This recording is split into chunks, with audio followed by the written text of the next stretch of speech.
तो हाँ जी, आपका नाम है सुंदर और आपने ये डिटेल भेजी है 12/9/2000 4:30 और वृंदावन। इसके हिसाब से देखो जी, आपकी कुंडली यहाँ पे बनी है सिंह लगन की, लेकिन आपने क्या बोला था कि आपकी कुंडली है कर्क लगन की। आपने एक पिक भी भेजी थी, भाई आपकी कर्क लगन की कुंडली नहीं है। मैं फिर बोलो, यहाँ पे देखो जो आपकी डिटेल भरी है उसके हिसाब से कुंडली आ रही है सिंह लगन की। आप ही अपनी कोई ऐप डाउनलोड कर लेना, उसमें अपनी डिटेल भर के देख लेना, सिंह लगन आपका आ रहा है। क्योंकि जो पहले होती थी हाथ वाली उसमें काफ़ी मिस्टेक होती थी। तो कुंडली कौन सी आपकी है? सिंह लगन की।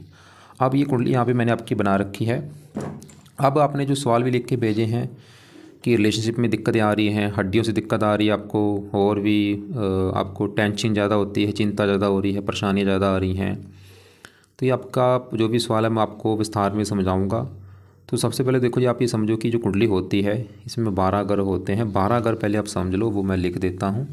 ये है आपकी कुंडली में पहला ग्रह है, ये है दूसरा ग्रह, ये तीसरा ग्रह, चौथा, पाँचवा, छठा ग्रह, सातवां, आठवां, नौवां, 10वां, 11वां और ये 12वां ग्रह। अब ये जो 12 ग्रह हैं, इन ग्रहों से आपके जीवन के बारे में कुछ ना कुछ पता किया जाएगा। जैसे कि इससे पहले घर से हम पता करेंगे आपका जो शरीर है वो कैसा होगा, हेल्थ कैसी होगी, स्वभाव कैसा, रंग रूप कैसा, पर्सनैलिटी, सर, मस्तक, इस पहले घर को देख के डिसाइड होगा। दूसरा घर आपके है धन का, खासकर धन जोड़ने का। तीसरा घर छोटे भाई बहनों का है। चौथा घर आपकी माता, मकान, वाहन। पाँचवा घर बच्चों का। छठा घर शत्रु, रोग, कर्जा। सातवां घर आपकी है पत्नी का घर। आठवें घर से उम्र देखेंगे। नौवें घर से आपका भाग्य है। 10वां घर आपके काम काज का है। 11वां घर आमदनी, लाभ, इच्छा पूर्ति और 12वें घर से आपके खर्चे देखे जाएंगे।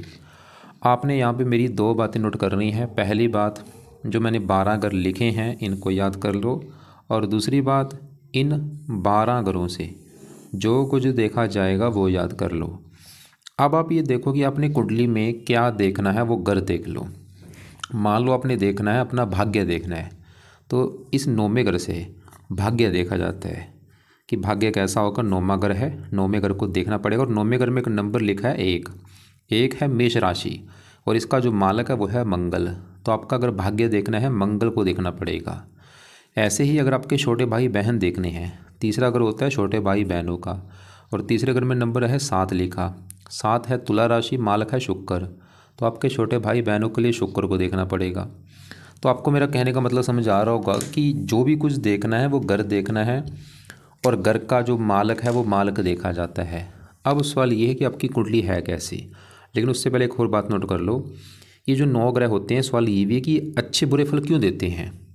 इनका कुंडली में देखो जी अपना घर होता है। अगर अपने घर में बैठे हैं बहुत अच्छे फल देते हैं, अपने दोस्त के घर में बैठे हैं वहाँ पे भी अच्छे फल देते हैं, उच्च के बैठे हैं वहाँ पे भी अच्छे फल देंगे। लेकिन अगर ये ग्रह नीच के बैठे हैं अच्छे फल नहीं देते। अब आपका जो नीच का ग्रह बैठा है वो शुक्र बैठा है, एक ही ग्रह नीचे का बैठा है। इसके अलावा ये ग्रह अगर अपने दुश्मन के घर में बैठे हैं वहाँ पे भी दिक्कतें पैदा करते हैं। जैसे चंद्रमा शनि ग्रह में बैठा है, शत्रु राशि है, और गुरु भी शुक्र ग्रह में बैठा है। तो सवाल कि आपकी कुंडली है कैसी। आपकी देखो जी कुंडली में सूर्य मुझे बहुत अच्छा लगा जो कि अपने घर में बैठा है। मंगल भी बहुत अच्छा है, ये दोनों ग्रह तो आपके हैं बड़े लेवल पे अच्छे। बुध भी आपका बहुत अच्छा है, अपने घर में बैठा है।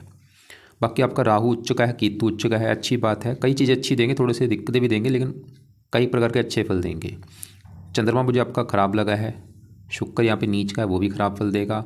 लेकिन यहाँ पे वैसे नीच भंग राजू बना है, वो आपको मैं चलो बाद में समझाता हूँ। गुरु आपको रले मिले फल देगा। शनि भी आपको ज़्यादातर अच्छे फल ही देगा क्योंकि मित्र राशि में बैठा है। तो आपके ग्रह देखो जी कुंडली में अच्छे भी हैं और कुछ ग्रह आपके खराब भी हैं। अब ये जो 9 ग्रह होते हैं, 9 ग्रहों का जो असर है आपके जीवन के ऊपर हमेशा रहेगा। लेकिन अपना असर ये जो ज़्यादा आपको कब देंगे, जब इनकी दशा आपके ऊपर चलेगी। तो अभी 9 ग्रहों में से आपके ऊपर सबसे बड़ा जो आज अगर असर है सबसे ज़्यादा, वो है इस गुरु ग्रह का। क्योंकि भाई गुरु की आपके ऊपर चली हुई है बड़ी महादशा, और ये 2019 में चली हुई है। पिछले 5-6 साल हो चुके हैं, ख़त्म होगी जाके 2035 में।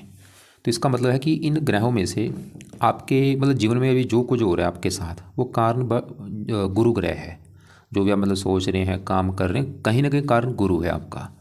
और बाकी थोड़ा सा असर होता है, गुरु का असर आप समझ लो आपके ऊपर है 80%, और बाकी जो बचा असर है वह है बुध का, क्योंकि इसकी चल रही है अंतर्दशा। ये 8वां महीना 24 से चली हुई है, पिछले 5-6 महीने हो चुके हैं, ख़त्म होगी जाके 26 में। तो हमने अभी क्या देखा कि बड़ा असर तो गुरु का है जिसकी है बड़ी महादशा, दूसरा असर है इस बुध ग्रह का जिसकी है छोटी अंतरदशा। एक आपके ऊपर देखो जी तीसरी दशा भी चली हुई है, वो है शुक्र की। आपको मैं अभी थोड़ा सा दिखा भी देता हूँ।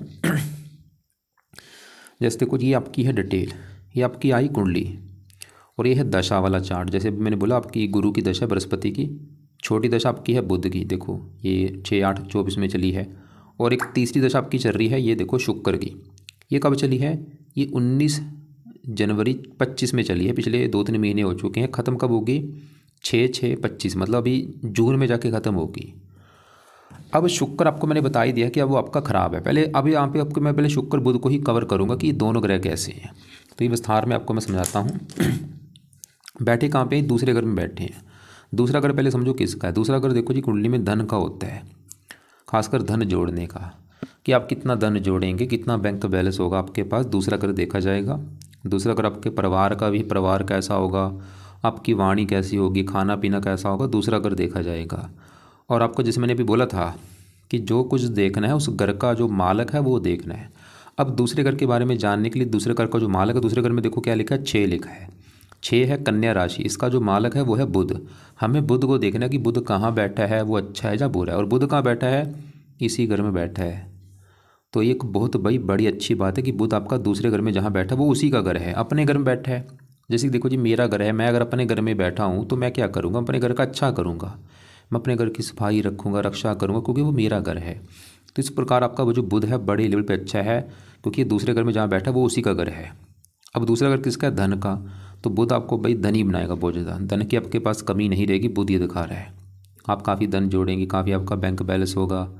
दूसरा घर परिवार का होता है, परिवार के लिए अच्छा है, वाणी अच्छी कर देगा। वैसे भी दूसरा घर वाणी का और बुध वाणी का कारक भी है। आप मतलब बातचीत करने में कुशल होंगे और आप धन कमाएंगे भी, बुध के जुड़े कामों से धन कमा सकते हैं। जैसे कोई वाणी का काम हो, जैसे कोई वकील का काम हो, या लिखने के काम से भी बुध के जो काम, जैसे कि लेखक हो गया, पत्रकार हो गया, और भी पढ़ाने का काम हो गया, टाइपिस्ट, सेल्समैन, हरे रंग से जुड़ा काम हो गया, कंप्यूटर जुड़ा काम हो गया। वैसे खासकर वाणी जुड़ा काम, जिसमें वाणी की ज़रूरत हो, वाणी का जो काम होता है वो जहाँ तो वकील का होता है या अध्यापक का हो गया, या और भी काफ़ी जो काम है।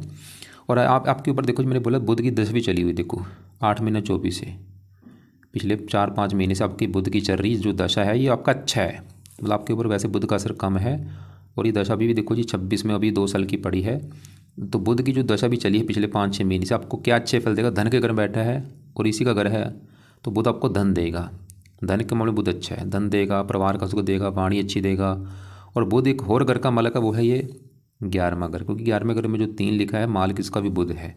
और 11वां घर होता है आमदनी का, होता है आमदनी आपकी देखनी है। 11वां घर लाभ का है, बड़े भाई बहनों का, इच्छा पूर्ति का लाभ। धन के घर में बुध आपको धन लाभ देगा, आमदनी देगा, इनकम देगा, इच्छाएं पूरी कर देगा। तो बुध के भी भाई जो दशा चल रही है ये धन के लिए अच्छा है, इच्छाएं पूरी कर देगा, इनकम देगा, प्रॉफिट देगा। और लेकिन बुध एक थोड़ा सा बुरा फल भी देगा। वो क्या है? ये अपनी 7वीं दृष्टि से 8वें घर को देख रहा है, और यहाँ पे है जो 12 लिखा है ये है बुध की नीच राशि। तो ये 8वें घर को थोड़ा सा ख़राब कर देगा। 8वें घर से बीमारी देखी जाती है, और भी काफ़ी चीज़ें, मतलब बुध आपको थोड़ा सा हेल्थ को लेकर दिक्कतें पैदा कर सकता है, हेल्थ संबंधी कोई दिक्कतें आना आपको। तो यहाँ पे आपको मतलब बुध के मैं उपाय बोलूँगा ज़रूर करो, ताकि बुध के जो अच्छे फल हैं वो कई गुना और बढ़ें और बुध के बुरे फल आपको ना मिले। और ये उपाय कब तक करना? जब तक ये दशा है आपकी 26 तक। तो बुध का उपाय जो है आपने जो करना है वो है, आप पहला उपाय है आप बुध का मंत्र याप किया करो। कम से कम 1-2 माला मंत्र आपने जरूर करना है, जो कि है ओम बम बुद्धाय नमः, ओम बम बुद्धाय नमः। ये मंत्र है, चाहे सुबह कर लो, शाम को कर लो, जब भी आपका टाइम लगे कर ली। चाहे वैसे दोनों टाइम कर लो, सुबह भी 1-2 माला कर लो, शाम को भी 1-2 माला कर लिया करो। दूसरा उपाय है बुध के देवता हैं गणेश जी। आप गणेश जी को भी एक मंत्र कर सकते हैं, जो कि है ओम गण गणपते नमः, ओम गण गणपते नमः। 1-2 माला ये भी कर लो आप। तो हम अभी हमने क्या देखा कि बुध की जो दशा है, और बुध है भी आपका, मतलब बुध जो है आपको 100 में से 90% अच्छे फल देगा। बस बुरा फल जो 8वें घर को देख रहा है, थोड़ा सा नीच राशि 8वें घर को ख़राब कर देगा, मतलब हेल्थ ख़राब होना, ऐसी दिक्कतें थोड़ी सी आ सकती हैं। बाकी ये धन के लिए बहुत अच्छा है। अब इसी बुध के साथ देखो यहाँ पे शुक्र बैठा है, और शुक्र जो है ये दूसरे घर में यहाँ पे जो 6 है कन्या राशि, जो कि शुक्र की है नीच राशि। और जिस नीच का ग्रह देखो जी बहुत ज़्यादा खराब फल देता है। तो शुक्र आपका बैठा है नीच का, तो खराब फल देगा। क्या खराब फल देगा? क्योंकि दूसरे घर में धन के घर में नीच का बैठा है, शुक्र आपके धन को लेकर दिक्कतें पैदा करेगा, जैसे कि धन की हानि होना, धन खर्च होना, धन फंस जाना कहीं पे, धन को लेकर चिंता होना। और शुक्र की दशा में ये दिक्कतें बढ़ेंगी। और आपको मैं अभी ये दिखा भी दिया था कि आपकी शुक्र की दशा पिछले 2-3 महीने से चली हुई है। तो आप चाहिए नोट कर भी लेना कि पिछले 2-3 महीने से आपको धन संबंधी थोड़ी बहुत दिक्कतें आ रही होंगी। और शुक्र जिन घरों का मालक है उन घरों को भी लेकर दिक्कतें देगा आपको। कौन से घर हैं शुक्र के? एक तो शुक्र का घर है ये तीसरा घर, क्योंकि तीसरे घर में जो 7 लिखा है ये है तुला राशि, मालक शुक्र है इसका। और तीसरा घर है छोटे भाई बहनों का। अगर कोई छोटा भाई बहन होगा उसको लेकर दिक्कतें। तीसरा घर छोटी यात्राएं, पराक्रम हो गया, उद्यम हो गया, मेहनत हो गया। पराक्रमेश है, पराक्रम में पराक्रम भंग योग बना है, पराक्रम में कमी कर देगा। और शुक्र इस घर का भी मालक है 10वें घर का, क्योंकि 10वें घर में 2 लिखा है, 2 है वृष राशि, मालक इसका शुक्र है। 10वां घर है कामकाज, कामकाज के घर का भाई मालक शुक्र नीच का बैठा है। शुक्र आपके कामकाज में भी दिक्कतें पैदा करेगा। 10वां घर पिता का है, पिता संबंधी थोड़ी सी दिक्कतें, सरकारी कामों में दिक्कतें, मान हानि होना। और शुक्र देखो जी सबको पता है शुक्र पत्नी का कारक होता है, विवाह का कारक होता है, प्रेम प्रसंगों का कारक होता है। तो आपको प्रेम प्रसंगों में भी दिक्कतें आएंगी इसकी वजह से। शायद आपने लिख भी रखा था रिलेशनशिप में दिक्कत आ रही है, वो कारण शुक्र है कहीं ना कहीं आपका। तो आगे चल के भी आपको दिक्कतें आएंगी, विवाह संबंधी आना, दिक्कतें आना, पत्नी को लेकर दिक्कतें आना, कुछ भी दिक्कतें कुछ भी हो सकती हैं। पत्नी से मनमुटाव होना या पत्नी के ऊपर धन खर्च होना। लेकिन आपके लिए एक अच्छी बात क्या है कि शुक्र देखो जी मैंने अभी बोला था कि शुक्र आपका खराब है। क्यों खराब है? क्योंकि नीच का बैठा है। लेकिन ये शुक्र मुझे लग रहा है कि आपको बुरे फल नहीं देगा, अगर देगा भी थोड़े से देगा। क्यों? क्योंकि इसी घर में बुध अपने घर में बैठा है, तो यहाँ पे बना है नीच भंग राजयोग। नीच भंग राजयोग की वजह से भाई शुक्र का बुरा फल आपको मिलेगा नहीं, उल्टा शुक्र अच्छे फल देगा बड़े लेवल पे। मतलब वो भी आपको धन देगा, काम काज का सुख अच्छा देगा। लेकिन फिर भी एक प्रैक्टिकल कर लेना, प्रैक्टिकल ये करना कि पिछले 3 महीने से अगर तो आपको लग रहा है कि आपको भाई दिक्कतें आ रही है, धन को लेकर दिक्कतें आ रही हैं, या पत्नी वाली जो प्रेम प्रसंगों में दिक्कतें आ रही है पिछले 3 महीने से, तो शुक्र थोड़े बहुत बुरे मतलब फिर भी मतलब मानता हूँ अगर बुरे फल दे भी देगा थोड़े से देगा, ज़्यादा नहीं देगा भाई। बाकी फिर भी आपको मैं बोलूँगा कि भाई शुक्र के उपाय ज़रूर करो। और ये उपाय क्योंकि दशा अभी भी इसकी जून में ख़त्म होगी, तो उपाय आप जून तक जरूर करो, या करते रहो, अभी लंबे समय के लिए कर लो, कुछ महीने तक कर लो, ताकि आपका जो सवाल भी था प्रेम प्रसंगों वाला, अगर आप चाहते हो वो दिक्कतें ना आए, आपकी जो प्रेमिका है वो वापस आ जाए। वैसे आपके प्रेम विवाह के भी काफ़ी योग हैं, क्योंकि 7वां घर होता है पत्नी का, 5वां घर प्रेम का, दोनों घरों का मालक गुरु शनि के साथ बैठे हैं, काफ़ी योग आपका प्रेम विवाह होगा। अब शुक्र के उपाय जो हैं, पहला उपाय है आप शुक्र कवच का पाठ पढ़ा करो। दूसरा है शुक्र स्रोत का पाठ पढ़ा करो। ये दोनों देखो जी पाठ हैं, इनको या तो पढ़ लिया करो अगर पढ़ने आते हैं, या इनको ऑडियो लगा के सुना करो। कब? शाम के समय या रात के समय। तीसरा है शुक्र का दान किया करो, और ये दान आपने शुक्रवार को करना है। चौथा उपाय है शुक्र की देवी है माता लक्ष्मी जी, तो आप माता लक्ष्मी जी की भी पूजा उपासना अगर करते हैं उससे भी शुक्र अच्छा होगा आपका। चारों में देखो जी दान जरूर करना है शुक्रवार को। और ये दोनों पाठ में से अगर आप दोनों पढ़ सकते हो अच्छी बात है, या दोनों में कवच का पाठ जरूर पढ़ना या सुनना इसको। और कब तक? कम से कम जून तक तो ये उपाय जरूर करो, उसके बाद भी आपकी मर्जी है अगर करते रहोगे, क्योंकि देखो जी नीच का है, इसके उपाय तो करते रहना चाहिए। फायदे क्या होंगे? ये आपके सबसे बड़ा फायदा कामकाज के घर का मालक है, कामकाज के लिए अच्छा रहेगा, आपके कामकाज में कभी कोई दिक्कत नहीं आएगी, धन की हानि नहीं होगी, धन कहीं भी फंसेगा नहीं, पत्नी के लिए अच्छा होगा, विवाह के लिए अच्छा होगा, और भी छोटे भाई बहनों के लिए अच्छा है। तो अभी आपके देखो जी हमने आपके बुध देखा है और शुक्र देखा। अब यहाँ पे पहले क्रम बैठे मैं मंगल सूर्य की बात करूँ, ये तो दोनों ग्रह आपके हैं बड़े लेवल पे अच्छे, विस्तार में जानते हैं।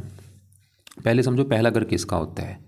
मैंने जो 12 घर लिखे हैं, जैसे कि 7वां घर पत्नी का है, 5वां घर बच्चों का है, चौथा माता का है, ऐसे पहला घर जो है ये आपका घर है। मतलब आप जो हैं आप कैसे होंगे, आपका जो रंग रूप है, पर्सनैलिटी, सर मस्तक कैसा होगा, पहला घर देख के पता किया जाएगा। और पहले घर में लिखा है 5, ये है सिंह राशि, इसका मालक कौन है? सूर्य। और सूर्य कहाँ बैठा है? इसी घर में बैठा है।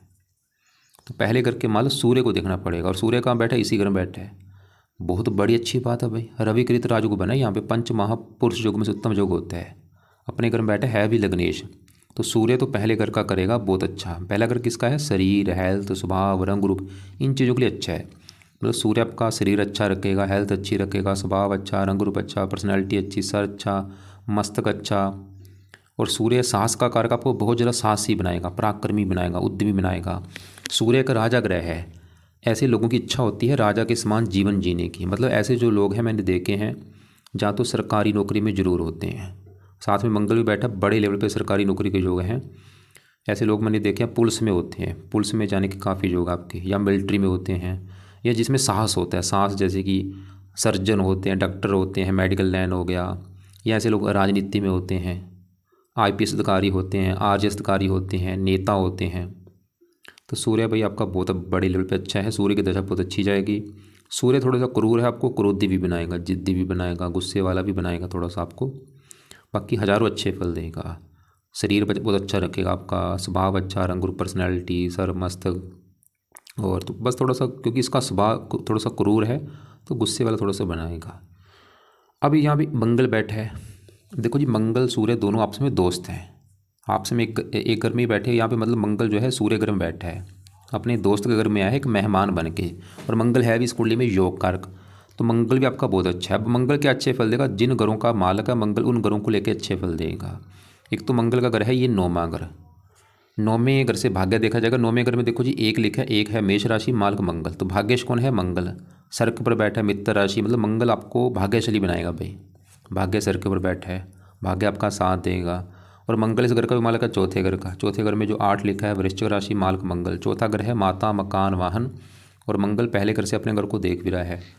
मंगल की वजह से आपको लाइफ में मकान, वाहन, भूमि, जमीन, जायदाद, नौकर चाकर, ये सुख मिलेंगे। मंगल आपको बड़ी भूमि संपत्ति का स्वामी भी बनाएगा। थोड़ा सा बस मंगल एक बुरा फल देगा, मंगल भी क्रूर है तो ये भी आपको थोड़ा सा क्रोधी बनाएगा, जिद्दी बनाएगा। लेकिन मंगल साहसी, पराक्रमी बनाएगा। 3 दृष्टियाँ चौथी यहाँ पे साथ में पड़ेगी पत्नी घर के ऊपर, ये सातवां घर पत्नी का घर है। और यहाँ पे थोड़ा सा मंगल दोष भी बना है, जिसकी वजह से विवाह में देरी होना, और विवाह के बाद थोड़ा सा पत्नी से आपका मनमुटाव भी होगा मंगल की वजह से। तो यहाँ पे बात हुई मंगल सूर्य की। अब आगे बढ़ते हैं, आपके बात करते हैं ये 7वें घर में बैठे चंद्रमा की मैं बात करता हूँ। 7वां घर देखो जी पत्नी का घर है। अगर आपकी, हमने मान लो पत्नी के बारे में जानना है कि पत्नी आपकी जो कैसी होगी, 7वां घर देखा है पत्नी के लिए 7वां घर देखेंगे। और आपको मैंने जैसे बोला था घर का मालक देखा जाता है, तो 7वें घर में क्या लिखा है? 11 है कुंभ राशि, मालक ये शनि देखना पड़ेगा आपकी पत्नी के लिए। और शनि के अलावा पत्नी के घर में आके कौन बैठा है? चंद्रमा बैठा, उसको भी देखना पड़ेगा। और इसके अलावा 7वें घर के ऊपर जिन ग्रहों की दृष्टि है सूर्य और मंगल की, ये दोनों तो हम देख चुके हैं। सूर्य भी 7वें घर को देख रहा है, 7वें घर को थोड़ा सा खराब करेगा, पत्नी से मनमुटाव। मंगल भी 7वें घर को देख रहा है, वो भी थोड़ा सा मंगल दोष है, तो पत्नी से मनमुटाव होगा। और शुक्र जो कि पत्नी का कारक है उसको भी देखा जाता है, वो भी नीचे का बैठा है, वो भी दिखा रहा है कि पत्नी संबंधी थोड़ी सी दिक्कतें आपको आएंगी। अब 7वें घर में चंद्रमा जो है ये भी आपका मुझे खराब लगा, क्योंकि ये 2 कारणों से खराब है। एक तो पहला कारण कि चंद्रमा 7वें घर में बैठा है शनि घर में, और ये शनि को अपना दुश्मन मानता है। दूसरा कारण, चंद्रमा इस कुंडली में है भी मार्केश। मार्केश मतलब ये इस घर का मालक है 12वें घर का, खराब घर का। क्योंकि 12वें घर में देखो जी 4 लिखा जो है, 4 है कर्क राशि, इसका मालक चंद्रमा होता है। और 12वां घर होता है खर्चे का, मतलब खर्चा चला पत्नी घर में। 12वां घर हानि पत्नी घर में।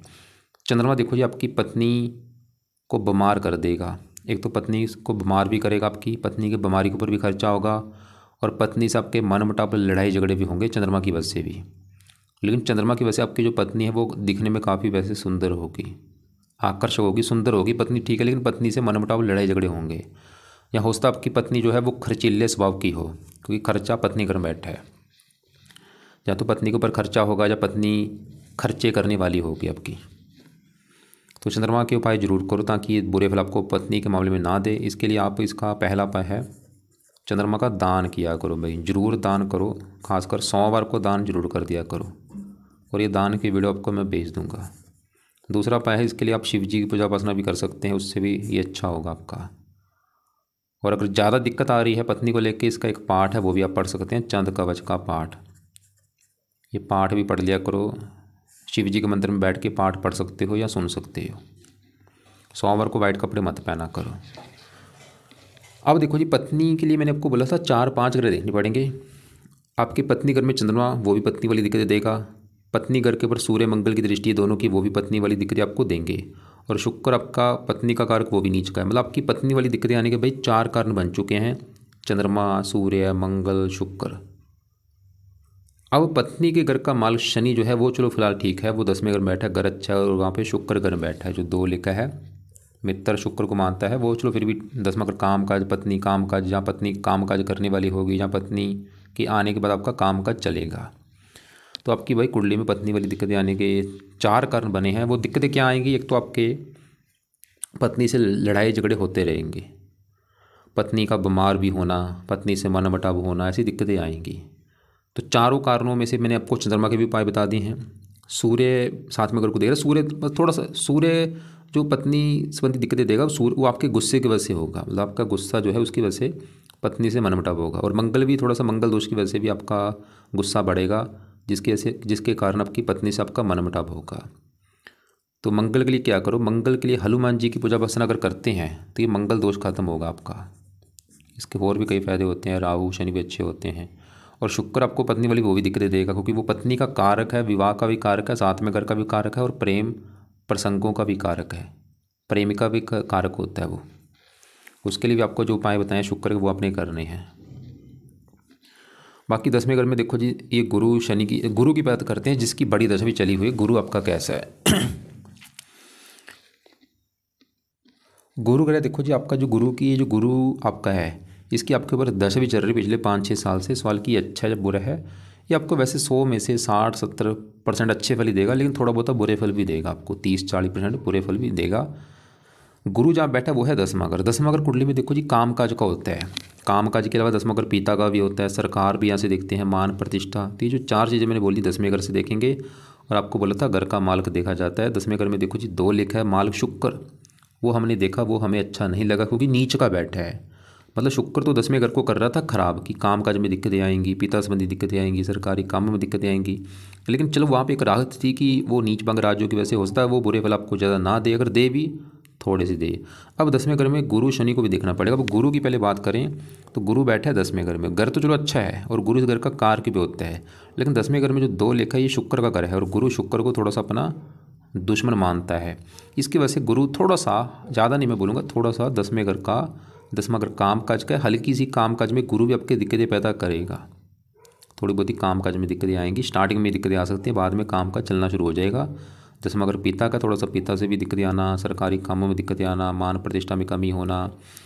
गुरु इस कुंडली में 2 घरों का मालिक बैठा, मतलब इस घर में आकी है, लेकिन मालिक इसके, मतलब गुरु के अपने भी इस कुंडली में 2 घर हैं। एक तो गुरु का घर है ये 8वां घर, क्योंकि 8वें घर में 12 लिखा है, मीन राशि मालक गुरु, और गुरु इस घर का भी मालक है 5वें घर का।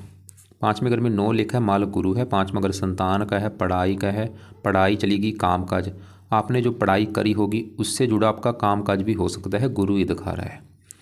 मतलब संतान के लिए अच्छा है, संतान काम काज, संतान होने के बाद भी आपका काम काज चलना शुरू हो सकता है। पढ़ाई के लिए अच्छा है, चलो फिर भी संतान के लिए अच्छा है, उम्र के लिए अच्छा है, 8वें घर का मालक है। गुरु की 7वीं दृष्टि पड़ेगी 4थे घर के ऊपर, 4थे घर का ज़्यादा अच्छा करेगा। 4था घर मकान वाहन का, मकान वाहन के लिए अच्छा है। और 5वीं पड़ेगी दूसरे घर, धन के लिए अच्छा है। लेकिन देखो जी गुरु आपको सबसे जो बुरा फल देगा वो क्या देगा, इसकी 9वीं दृष्टि पड़ रही है 6ठे घर के ऊपर, और 6ठे घर में जो 10 लिखा ये है मकर राशि, गुरु की नीच राशि। गुरु आपके 6ठे घर को खराब करेगा। 6ठा घर है रोग, गुरु आपको रोगी बनाएगा, हेल्थ को लेकर दिक्कतें पैदा करेगा। 6ठा घर शत्रु बढ़ा सकता है। 6ठा घर कर्जदार बना सकता है। या 6ठा घर ननिहाल का है, ननिहाल को लेकर दिक्कतें आना। तो हमने क्या देखा, और गुरु एक और थोड़ी सी बुरी बात है कि ये शनि के साथ जो बैठा है ये मुझे अच्छा नहीं लगा, क्योंकि शनि इस कुंडली में मार्केश है, 6ठे घर का मालक है, ये इसको थोड़ा सा पीड़ित करेगा। मतलब गुरु के उपाय बहुत ज़रूरी है आपके लिए, ताकि गुरु के जो अच्छे फल हैं वो और बढ़ें, और जो थोड़े बहुत बुरे फल हैं वो आपको ना मिलें। तो गुरु के उपाय वैसे आप एक प्रैक्टिकल करना कि जब से दशा चली है 19 से, नोट करना कि मतलब पिछले जो 5-6 साल हो चुके हैं आपकी, अगर तो आपको लग रहा है कि भाई पिछले 5-6 साल से काफ़ी लाइफ में चेंज आया है, क्योंकि इससे पहले राहु की दशा थी। वैसे भी देखो जी गुरु एक देवता ग्रह है, ऐसा मत सोचना कि ये बिल्कुल बुरा है, कई चीज़ें अच्छी भी देगा आपको, बंदे को धार्मिक बनाता है, परोपकारी बनाता है। फिर भी आप इसके उपाय जरूर करो ताकि दशा और अच्छी जाए, थोड़ा बहुत बुरा फल आपको ना मिले। मतलब जैसे थोड़ा बहुत बुरा फल था, हेल्थ ख़राब करना, शत्रु बढ़ना, या और भी जो दिक्कतें हैं, तो गुरु के पहले उपाय है कि आप गुरु का मंत्र किया करो। मंत्र जब करना है कम से कम 1-2 माला। मंत्र है ओम ब्रह्म बृहस्पते नमः, ओम ब्रह्म बृहस्पते नमः। ये सुबह का टाइम करना है, रोजाना करना है माला से, चाहे 1 माला 2 या 3 माला, जो आपकी मर्जी है जितनी। दूसरा उपाय है आप बृहस्पति कवच का पाठ पढ़ा करो। तीसरा है आप बृहस्पति स्रोत का पाठ पढ़ा करो। तो यहाँ पे देखो जी 2 पाठ है, बृहस्पति कवच, बृहस्पति स्रोत, दोनों पाठ जहाँ तो पढ़ लिया करो या इनको सुना करो सुबह के टाइम। चौथा उपाय है, अगर आपको व्रत रखना आता है तो बृहस्पति देवता का व्रत रखो, व्रत की जो कथा है वो सुना करो, आरती किया करो। व्रत में आपने दिन में कुछ नहीं खाना, दिन में सिर्फ फल फ्रूट खा सकते हैं, रात को ही भोजन करना किया जाता है। और रात के भोजन में नमक का सेवन नहीं करना, खटाई नहीं खाने। व्रत कथा सुन लेना, आरती कर लेना। फोर्स नहीं करूँगा, अगर व्रत रखना आता रख लो, नहीं आता कोई बात नहीं। और एक और उपाय आप कर सकते हैं, वो है 5वां। बृहस्पति के जो देवता है वो है विष्णु जी। आप विष्णु जी की पूजा उपासना कर सकते हैं। विष्णु जी का एक पाठ है, विष्णु सहस्त्र नाम का पाठ है, वो पढ़ सकते हैं, उसको पढ़ लिया करो आप। तो यह है गुरु के उपाय। तो आपको देखो जी, मैं एक बार बाकी आपके 11वें घर में राहु की बात करूं। ये 11वें घर में बैठा है, उच्च का बैठा है, लेकिन राहु मैंने देखा चरित्र में आपका 12वें घर के ऊपर जा रहा है। ये मुझे अच्छा नहीं लगा, क्योंकि 12वें घर में राहु दिक्कतें पैदा करता है।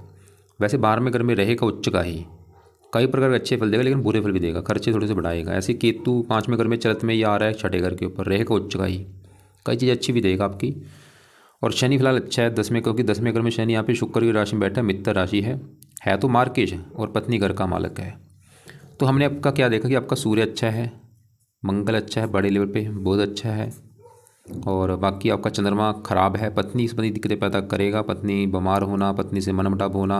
राहु केतु भी ठीक ठाक है, उच्च के हैं, फिर भी कई चीज़ अच्छी देंगे। शनि भी ठीक है, थोड़ा सा है, फिर भी ठीक है।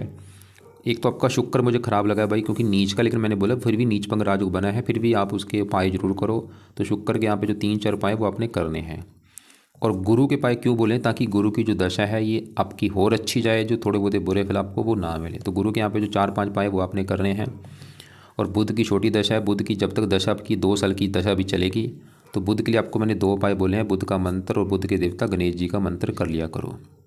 शुक्र की इसलिए बोले क्योंकि शुक्र की आपकी तीसरी दशा चल रही है, और वो है भी नीच का। वैसे तो नीच बंगर राजयोग बना है, फिर भी आप उसके उपाय करो। तो जैसे आपने बोला था कि भाई आपकी रिलेशनशिप में दिक्कत आ रही है, पत्नी वाली दिक्कत, वैसे पत्नी वाली दिक्कतें आने के, ये पत्नी घर में चंद्रमा बैठा वो भी दिक्कतें देगा। शुक्र वैसे कारक तो बड़ा शुक्र है, क्योंकि ये प्रेम का कारक होता है।